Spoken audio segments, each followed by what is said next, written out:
we've got another match coming up with Stephan Hansen, and our feature match is actually going to be Stephan, and he's going to be up against Wolfgang Vayner. Got the other Wolfgang here, and we won't call him the Wolfman. We can't have two. No, he'll be, like the wolf. The wolf. Like in Pulp Fiction, the wolf. Gentlemen, if my help is not required, I'll just go back. Kind of thing. Seen some other interesting matches there. It looks like Gabriel Badenhorst from South Africa pulled out the win after having a 1-point deficit going into the last end. Yeah. He and Mario Cardoso will face off here, and that could be the most competitive match on the field. Adam Ravenscroft will face Kim Tae-yoon of Korea. Pat Larson will be facing Julio Fierro. And the Wolfman, Alex Wiffler, will be facing Albertus Cornelius of South Africa. Here's another couple things I'm noticing, George. One, interesting match between Chris Perkins and Nyal Amas. Both of them pretty heavy hitters. And Chris Perkins, a previous world champion, Nyal, the European champion. Yeah, and then what I am noticing here is I did not see PJ Deloche on that. We looked at the brackets and it looked like he could have a showdown with Jorge Jimenez, and it's showing a different opponent.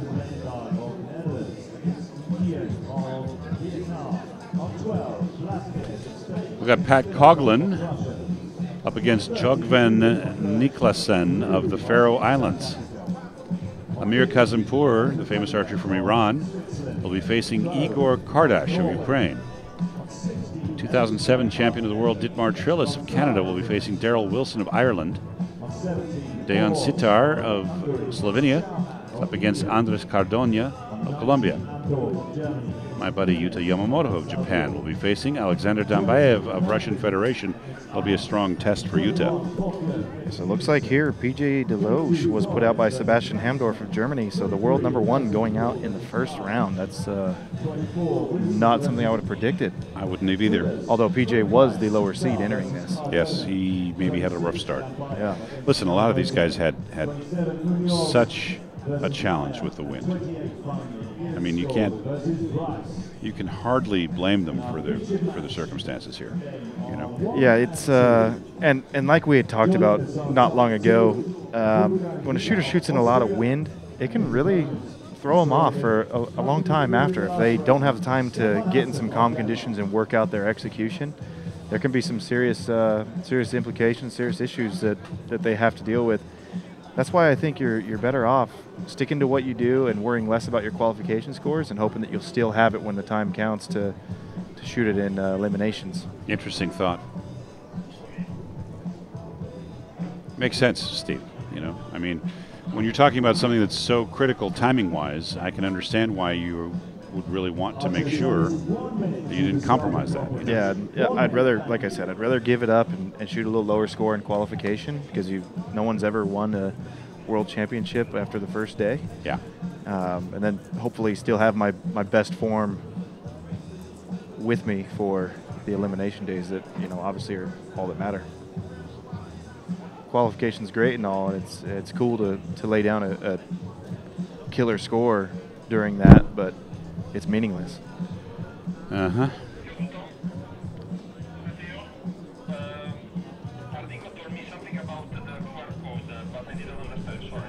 We're getting some criticism here. It says the commentators are too informative.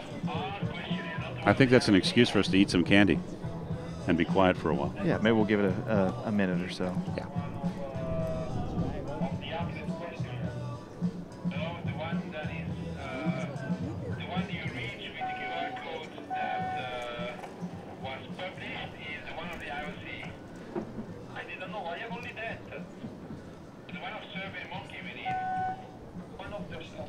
All right, we're back in action right now, and we have Wolfgang Wiener of Austria and Stephan Hansen of Denmark. Stephan has just shot a string of 10s. I think the last 10 arrows that he has released have been in the 10 ring. Yeah, he shot 28, 29 in his first match, and then had 3 straight 10s, so that makes 10th. See, I don't look like it, but I can actually remember a few things here and there once in a while. The announcer's curse got him there. Naturally. Curse of the Commentator is An acquaintance of mine who used to do MotoGP used to call it. And a high 8 there. Not Yep. that's a miss you rarely see with a compound. But here's the deal. This has got to be the first time this guy has had this kind of pressure. Yeah, it very well could be. It could be. Sometimes guys get under pressure. They tend to creep off the wall, meaning they don't have the bow all the way back against the draw stops. Okay, creep off the wall is not the guy trying to look into your daughter's window. What's right? So explain that. So creeping off the wall on a compound bow, you draw the bow back till it stops, and there's draw stops built into your cam system, and if you're creeping off the wall being the back, the draw stops, it means you're not quite all the way back. You're just off it. A lot of times, maybe an 1/8 inch, 1/4 inch, who knows, and generally that can cause high arrows because the shot's not being fired from full let off, so it tends to get some funky stuff, some funky reaction on the arrow, and oftentimes ends up high. So put yourself in the place of the coach right now, for not for Stephan but for Wolfgang. What are you going to tell your shooter right now? What are you telling him? I mean, right now you say, okay, that's out of the bag. You just shot 998. Let's let it go. Forget the score. Forget that first end. And some guys need that. They need to get a bad arrow out just so they can relax. And he's got to feel like, okay, I'm shooting against a guy who's pretty heavily favored in this match. I've got to shoot basically clean from here on out to even have a chance. Sure. So I guess you tell him, just relax and shoot, and don't worry anymore.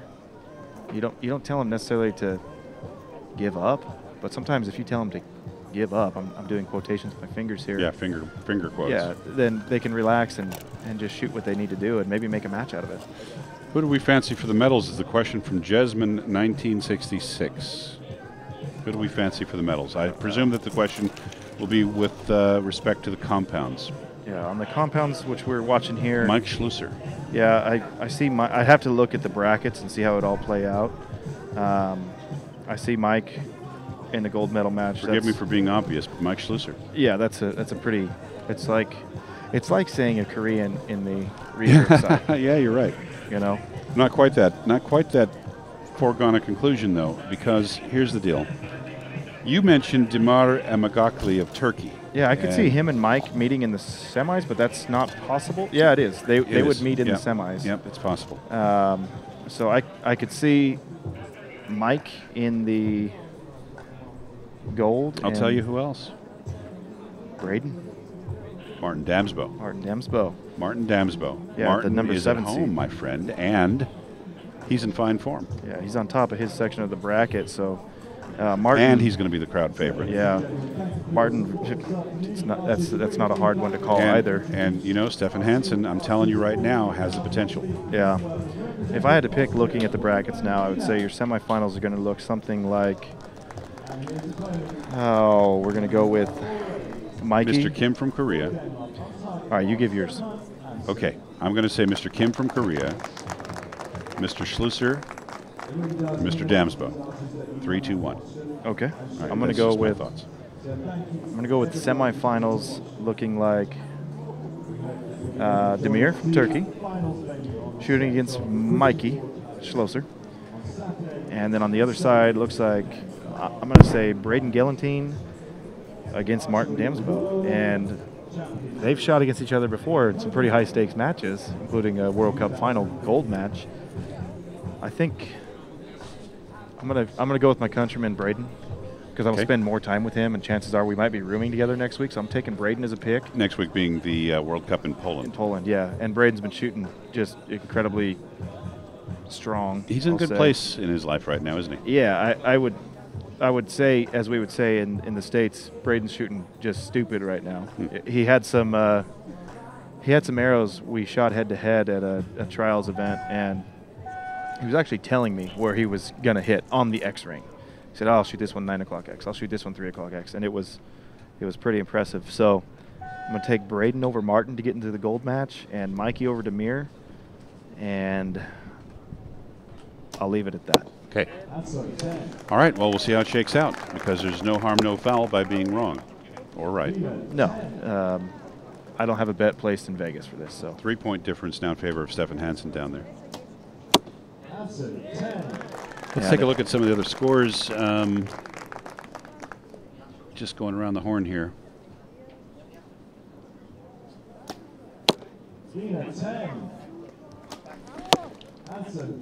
That's an unusually low set of scores out there. Okay, actually, a couple of these rounds went really well. Look at Domagoj Buden versus Patrick Roux of South Africa. That's 30 all. Peter Elzinga's got himself a 30 down there. Rajat Chauhan of India with a 30. Pat Cogland, Aussie, with a 30 for Big Pat. Yeah, we just saw some of the commentators cheering on Pat. You know, he is just one of the nicest guys in this sport, Pat Cogland. Yeah, awesome dude. It'd be awesome to see him. His wife is so cool too. I mean, they're just nice people. Yuta Yamamoto down by 1 against Alexander Dambayev. He's doing really well. Yeah, and Dambayev is a pretty talented shooter. I've seen him on a number of podiums, and I guess we don't know a whole lot about him. You know, he's from the Russian Federation. Well, we saw him shoot yesterday in that mixed team round, and he did very well. Yeah, he's always been good. So for Yuta to be in the match with him, that's great. You know. Yeah, and great experience for Yuta, who is the top compound shooter in all of Japan. Let's see here. Jarl Amas of Norway is down by 1 versus Chris Perkins. And that's a pretty critical match right there.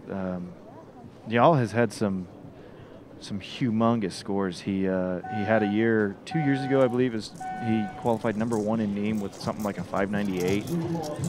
Chris obviously was the world record holder in both indoors and outdoors. So for those two to meet this early, and Jarl generally rises to the occasion against the better opponents, that could be a barn burner. Another top Aussie, Robert Timms, has got himself a draw right now with Kawal Singh of India, 29 all. Morten Boe, the big Viking from Norway, has a 2-point advantage over Roman Heffelfinger of Switzerland. I mentioned earlier Peter Elzinga had a 30. That's a 3-point advantage over his opponent. Mario Cardoso of Mexico with a 2-point lead over Gabriel of South Africa. And Victor Kalashnikov versus Leandro Rojas of Venezuela, 29 in a draw. The Wolfman is getting the short end of the stick against Albertus Cornelius.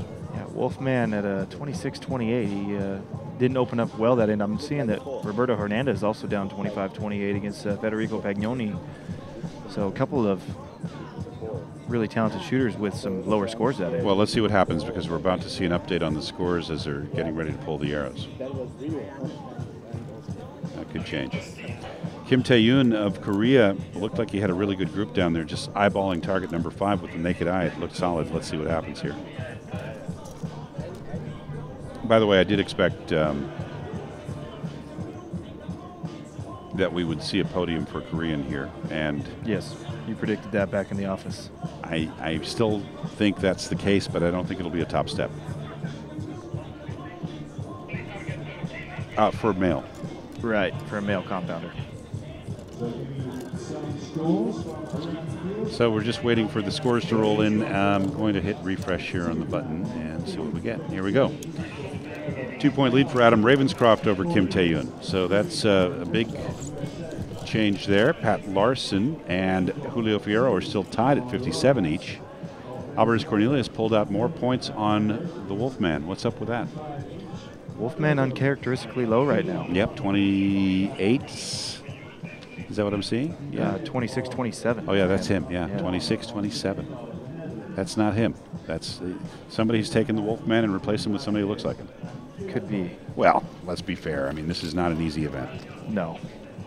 And it's his first international event as a senior as well. Or he's been kidnapped under his mother's eyes.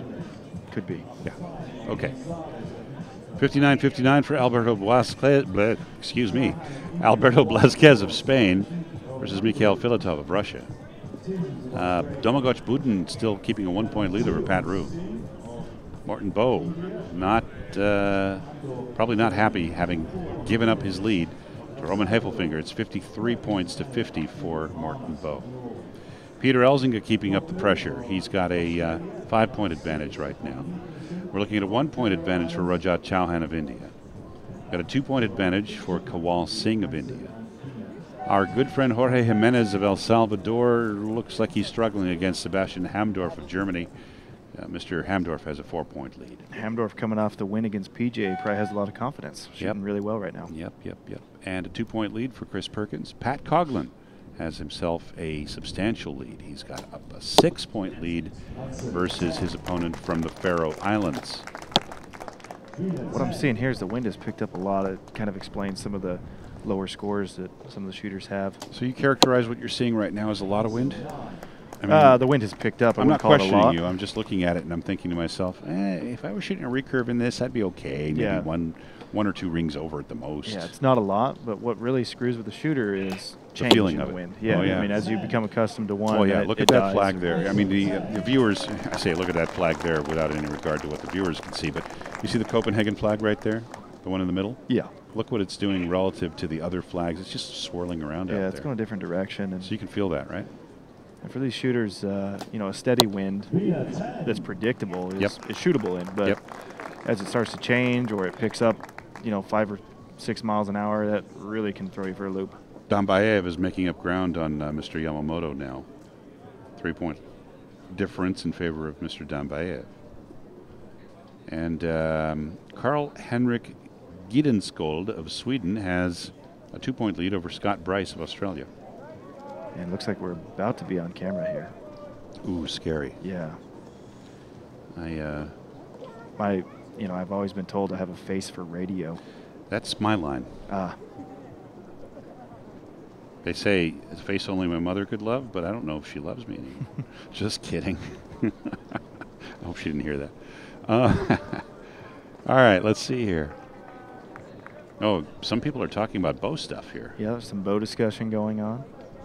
This is a good.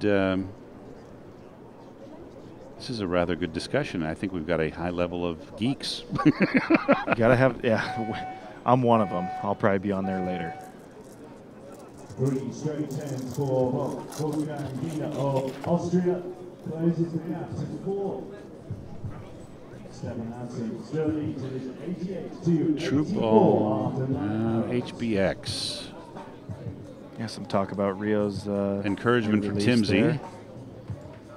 Yeah, the Aussies. I think I irritated they call Robert him. Timsy. I think I irritated him a few years ago when I thought, well, I was announcing at one of the World Archery events, and I think I made an impertinent reference to Tim Tams, which is a wonderful Australian biscuit thing. I don't think he liked that joke.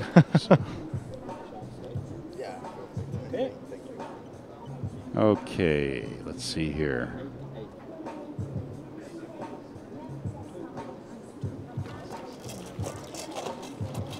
Competition of recurve end today? The answer to that is yes. We're into the compound rounds this afternoon. The recurves were this morning. Important to note that it's not over with yet. They will enter the brackets again tomorrow and shoot from. Oh no. There you go. Make sure you brushed your teeth. Yeah. Yeah.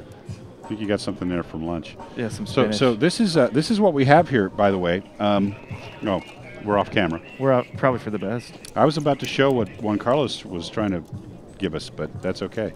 I think these are better though. These right here. Director has no sympathy for us. He's not going to show it.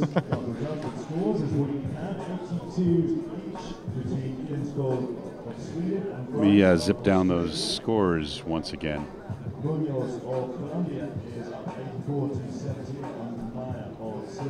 The scoring system's working awesome here, George. Everything's coming through really quick. Hey, I'll tell you what, these Ian Sale guys that are putting the scores together are sharp. I've worked with them for years now.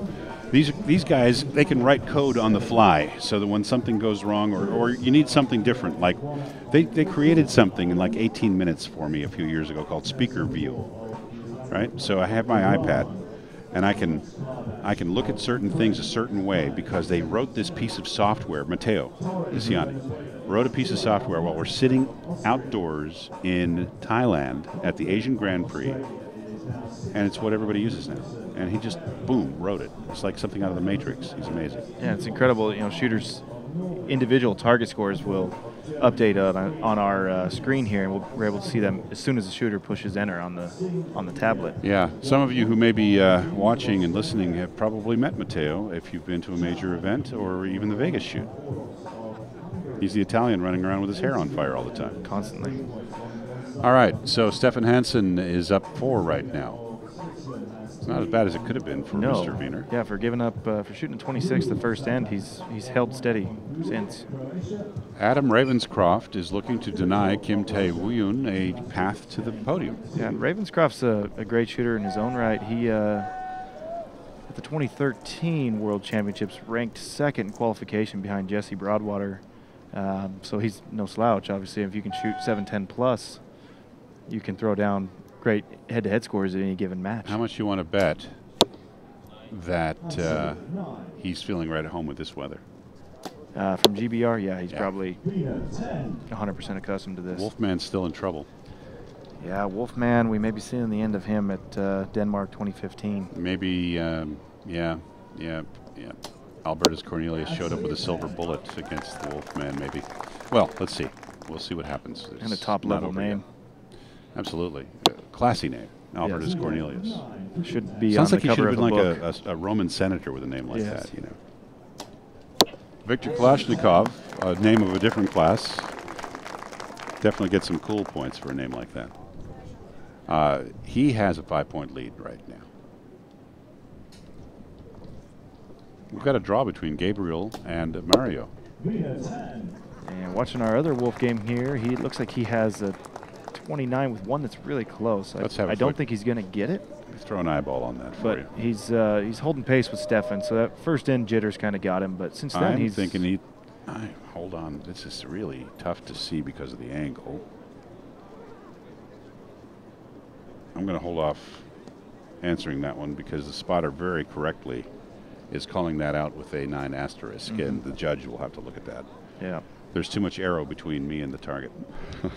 Yeah, but since the first end, Wolfgang's held his own against Stephan. Pat Rue has turned it around against Domagoj Buden. He's up by 1. And Roman Heffelfinger is up by 3. He's turned it around versus Morten Boe. 3-point lead for Peter Elzinga. It's rather telling that there are no perfect scores. There are no 90s out there. No. Wouldn't expect to see one. No. I wouldn't expect to see a 148 finish here either. It's probably going to be, you may have a 147 out there. Chris Perkins up by 2. One of the bigger gaps is that enjoyed by big Pat Coughlin. He is up by 6 right now for Pat. Cruising.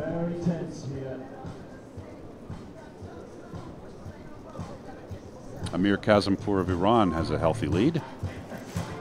Dietmar Trillis and Daryl Wilson in a tight battle with Dietmar leading 86-85. Dietmar's up by 1. So let's see what happens as they start to score this end right here with 1 to go.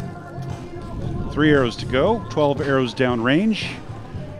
Good afternoon, everyone. If you're in the European time zone, I'm George Tekmitchov here with Steve the Big Cat Anderson with 1 S. And what's up? Hey, we're. I was leaned out of the camera there. I don't even know where the camera is. No, there it is. It's right here. Yeah. All right. So, this is what we got from Juan Carlos. See. He bounces. Here's what we got from Juan Carlos. See, we can't eat it because we're on the air. But this is what I got from my friend from the Tokyo Olympic Organizing Committee. These are really good. They're not bad. They're really good. It's a different texture than candy that I'm used to. You know, millions of Japanese school children can't be wrong. Safety in numbers. It's a manju. You know, it's healthy, by the way. It's rice and beans, basically. I'm sure I'm just a few of them away from having 6-pack abs. Absolutely, just like mine.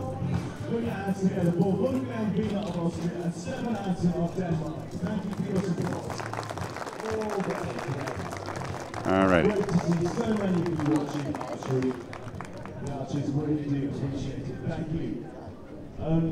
Here comes this afternoon. And let's pause when that's some ties, and then we will get into shoot-off territory. So 3 more arrows. separated by the Hansen or Wiener from I don't even want to know what some of those comments mean.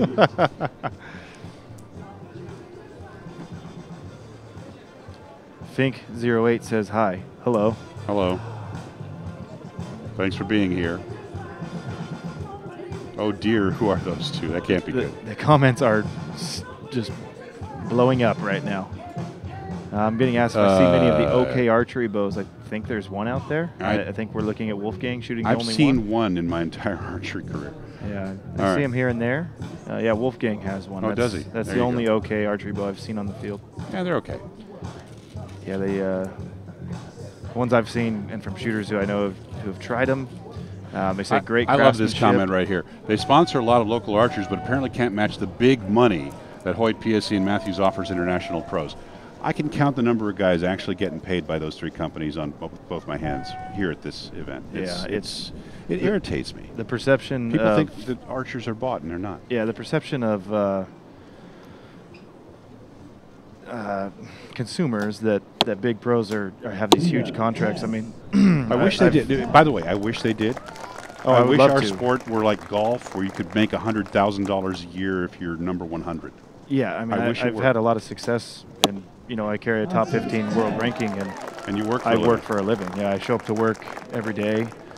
Thankfully, I work for a company who allows me to do what I do, and I'm able to work at events like this, and also participate at events that I'm on the team for. I know exactly 5 people who are in this sport who can afford to only shoot.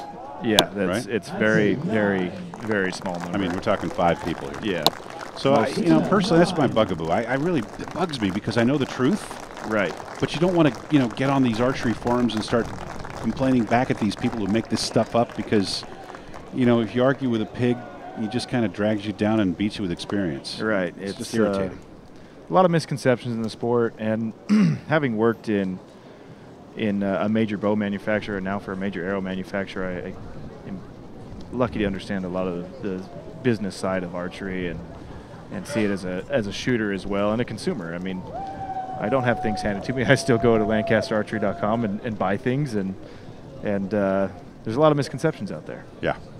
Anyway, now here's a promise that I'm gonna probably actually get fulfilled. That's a buddy of mine from Japan, Phil Null, yep. who among many other things works for Shibuya Archery. Yep. Shout out to Phil. And do you know he was just in San Diego? He's a comic. San Diego Comic-Con. He just printed his own comic. Yeah. He's going to be the next Iron Man author or something. I think. Phil is very true to himself. Super genuine guy. He's from Austria, I believe. Pretty solid shooter. Yeah. He used to be a recurve shooter. Used to be on the side of good and right. Yeah. Now. Oh wait, did I say that out loud? You did. We won't hold it against you. But he took the dark side We're path. accustomed to people lobbing them from the cheap seats. Phil is used to it. Phil took the path to the dark side years ago.